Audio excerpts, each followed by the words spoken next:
Let's break down the most recent incident that's happened with Bryan Kohberger, as he's written a kite to the COs begging to get transferred out of his isolation cell, saying he's being sexually harassed. As inmates have said, the only ass we'll be eating is Kohberger's. The video I'm gonna show you guys, they talk about how they flooded the cells, but see, in confinement, they'll do that all the time. You know, if the food's not right or whatever it is, they'll just straight just pop off in there. You know, rec's not coming, privileges aren't coming, they've been locked down, no dog cage for 8 or 9 months. But in this case, they're flooding the cells and all the shit and piss water is going directly into his cell. In the video I'm about to show you, one of the inmates tells Bryan Kohberger, I want to butt fuck you.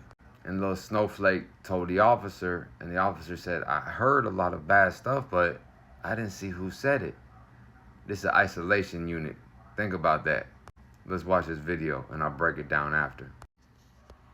Writes not engaging in any of the recent flooding/striking, as well as being subject to minute-by-minute verbal threats/harassment. And on that and other bases, Unit 2 of J Block is an environment that I wish to transfer from. Days later, on August 4th, Kohberger complained of sexual harassment. An incident notification report obtained by E! News says guard had witnessed the alleged threats. However, a response from the officer noted in the report says he recalls vulgar language being used and directed towards Kohberger, but could not identify who said what. And you know what really grinds my gears is when I get messages.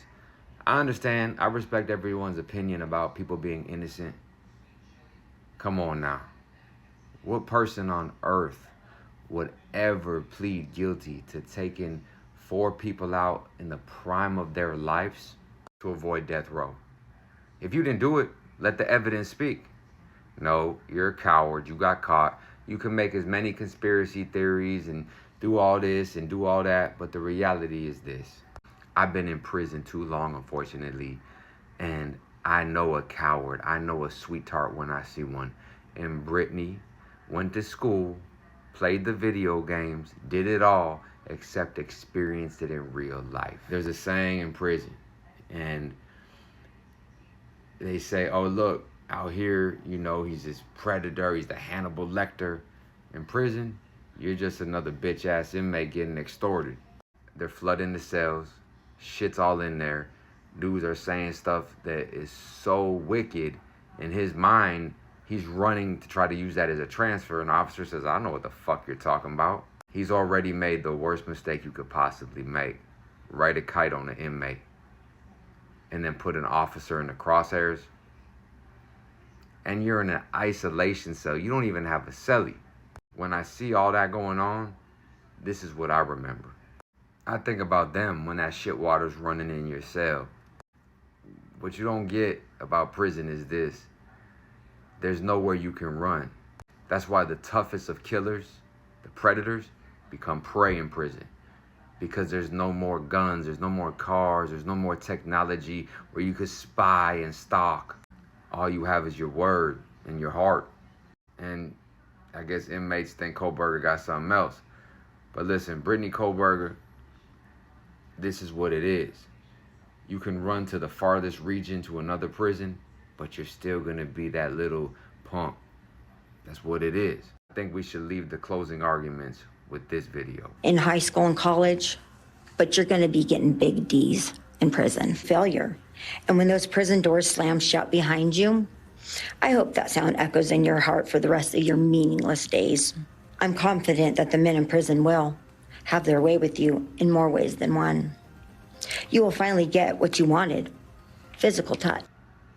Bottom line, prison is a place where no one's coming to save you. The officers are the ones that will kill you before the inmates will.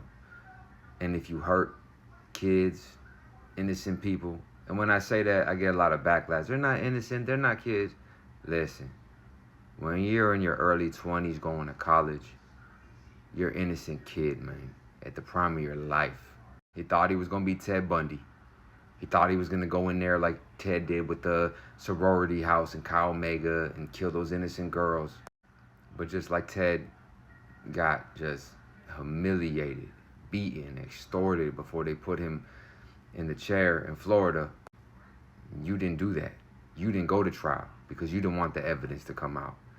Because you know, we know, it doesn't matter where you go, where you hide, protective management, GP, isolation, you can't handle this pressure. You might have read books about it and think you know the psychology of the mind of the criminal. However, until you lived in a place where a simple person asking for a cup of coffee could mean that they're trying to take your life, you have no idea. Sweet Cake, Snowflake, Bryan Kohberger. Just leave our kids alone. Stay out, stay free, us.